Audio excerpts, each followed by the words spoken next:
কুরবানি একটি পবিত্র ইবাদত যা আল্লাহর সন্তুষ্টির জন্য নিখুঁত ও দোষমুক্ত পশু দিয়ে কুরবানি করা। কুরবানির পশু যেন শরীর ও স্বাস্থ্যের দিক থেকে সুস্থ ও ত্রুটিমুক্ত হয় সে বিষয়ে ইসলামের স্পষ্ট নির্দেশনা রয়েছে। আল্লাহ তাআলা বলেন, আমি সব জাতির জন্য কুরবানি বিধান রেখে। কুরবানির পশু গুণগত মান। কুরবানির পশুটি দেখতে সুন্দর, হৃষ্টপুষ্ট, দুষ্টুটিমুক্ত হওয়া উচিত।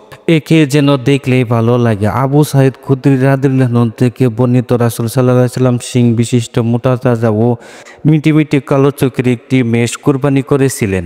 যেসব পশু দিয়ে কুরবানি করা জায়েজ নয়: অন্ধ পশু, যে পশু চোখে দেখতে পায় না; রোগাক্রান্ত পশু, যে কোনো রোগে আক্রান্ত বা অসুস্থ; পঙ্গু পশু, হাঁটাচলা করতে অক্ষম; আহত পশু, যার কোনো অঙ্গ ভেঙে গেছে বা গুরুতর আহত হয়েছে; দাঁতহীন পশু, যার একটি দাঁতও না থাকে বা এত বেশি দাঁত পড়ে গেছে যে খাদ্য চিবাতে পারে না; শিং ভাঙা বা পশু, যদি শিং গোড়া থেকে পুরোপুরি ভেঙে যায় এবং মস্তিষ্কে ক্ষতি ঘটে তাহলে কুরবানি জায়েজ নয়, তবে অর্ধেক শিং বা কিছু অংশ ভাঙা হলে কোনো সমস্যা নেই। লেজ বা কান কাটা, যদি লেজ বা কোনো কান অর্ধেক বা তার বেশি কাটা থাকে কুরবানি জায়েজ নয়।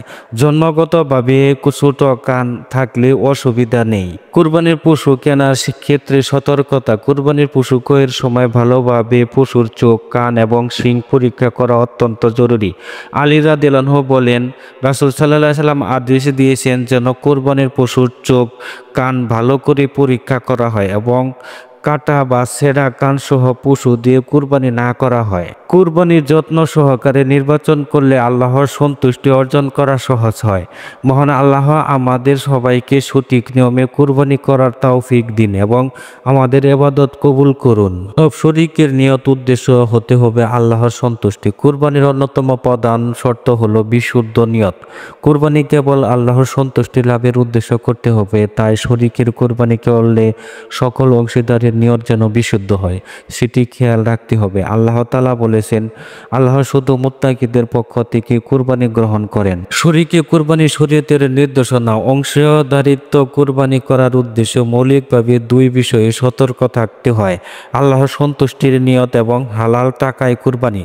কারো মধ্যে আল্লাহর সন্তুষ্টি ছাড়া অন্য উদ্দেশ্য থাকলে বা ইবাদত হিসেবে গণ্য হবে না। হানাফি ফিকহ প্রখ্যাত কিতাবগুলোতে স্পষ্টভাবে বলা হয়েছে, যদি গরুতে ৬০ শরীক হয় এবং তাদের মধ্যে কেউ কুরবানির নিয়ত না করে বরং কেবল মাংস খাওয়ার জন্য শরীক হয়, তবে সবার কুরবানি বাতিল হয়ে যাবে। আবার এক শরীকের কুরবানি হারাম টাকায় হলে অন্য শরীকের কুরবানি সহি হবে না। তাই শরীক নির্বাচন করতে হয় প্রত্যেককে ভালোভাবে জেনে বুঝে। তবে হ্যাঁ, কারণ নিয়তে গন্ডগোল বা উপার্জন হারাম হওয়ার বিষয়টি অন্য শরীকদের অজানা থাকলে তাদের কুরবানি অশুদ্ধ হবে না, শুধু ওই লোকের কুরবানি অশুদ্ধ হবে যার নিয়ত অশুদ্ধ বা কুরবানির টাকা হারাম।